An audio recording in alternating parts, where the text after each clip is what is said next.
Hello again, my name is Larry Levow and I'm here to talk to you about the grip. I wanted to make a presentation about the grip because I feel it's very important to make sure that you get your hands on properly.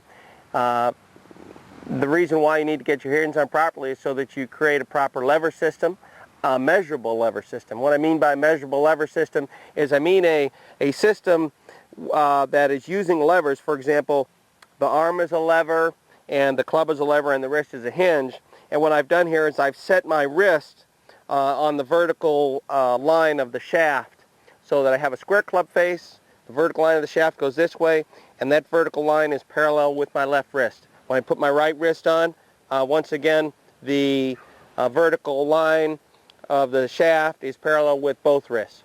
So when I make rotation in my lever system with my wrist, the rotation out of the wrist and the rotation out of the face and the rotation out of the shaft are all the same. So if I'm going to rotate my wrist 90 degrees, I have to rotate 90 degrees to square the face. Alright, we're going to talk about how to place your hands on the club for a neutral grip. And what you want to do is, you want to place the club at the base of the palm here, or the base of the fingers, right there in that knuckle area. And that is in the left hand. Make sure that the club face is square to the line that you want the ball to go on. Place your left thumb on top. Make sure that your fingers roll up and around, and make sure that your wrist moves laterally over the grip. A lot of people get this grip and they end up this way.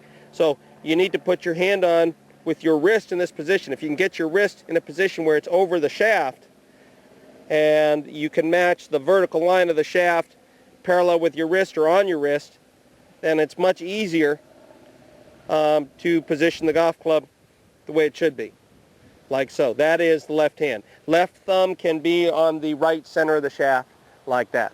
All right, let's talk about the right hand now. The right hand, you want it to be in the fingers. One of the reasons why you want to be the fingers is because it creates better lever, so you can move and rotate your hand.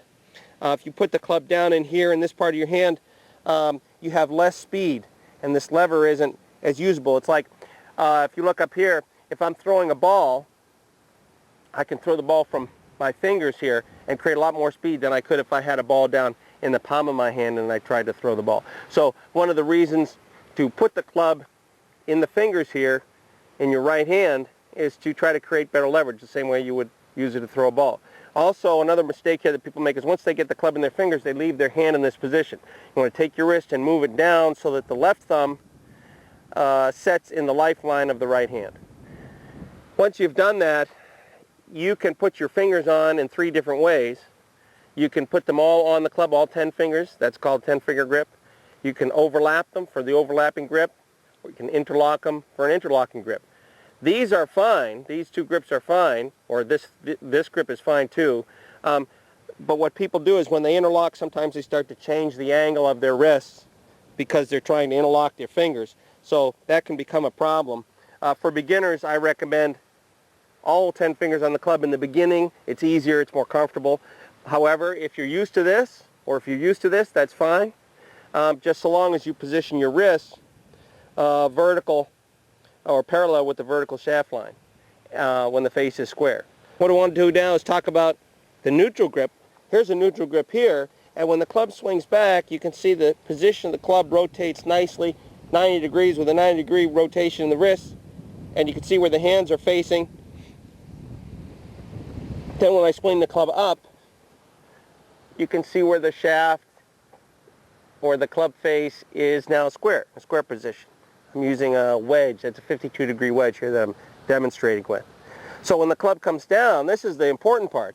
When the club comes down, it's in an open and lofted position so that when my hands and wrists rotate back to the golf ball, I have loft and a square club face, and I can keep my weight shift moving forward, and I can keep my arms and wrists and hands turning forward so that there's no interruption in the flow of the forward motion.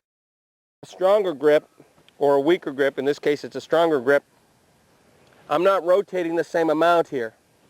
And my wrists also have to rotate in an opposite direction in order to keep the club face square. In other words, I'm trying to hit the golf ball and my body wants to turn around and go that way, but if I have a strong grip, I have to hold the face longer in a straighter position, and I'm fighting the rotational force around to the left with a strong grip. With a neutral grip, you can allow the club to just turn on through along with your body, and it flows, in my opinion, it flows much easier. When you put your hands on in a strong position, which is your wrist turned to the right or turn towards the back part of your swing, your hands have a tendency to move the club and put the club in what we call a shut position here, and then take it up and put the club in a shut position at the top.